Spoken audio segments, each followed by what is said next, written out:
Well, I think overall my experience was very positive. It was an opportunity to meet with professionals at different levels, software and solution providers, manufacturing professionals like myself, but also decision makers, people who sit at board level and who are there to make decisions on the strategy. There was also some government representatives. So I think it's a good melting pot of all the different stakeholders. I think the future of manufacturing looks very bright, especially in this part of the world.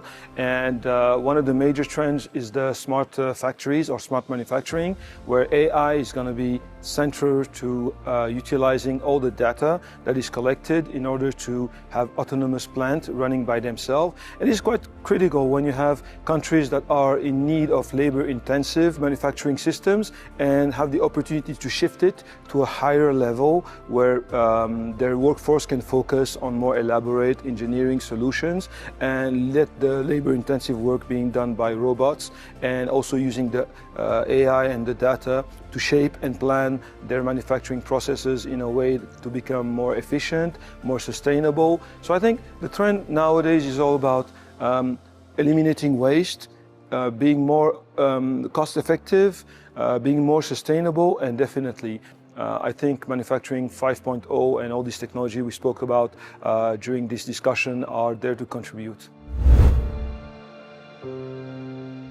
Well, I think it was very high-level discussions that we had, and I really appreciate the level of experts that were sitting around the table, people with decades of implementation experience, but also user experience.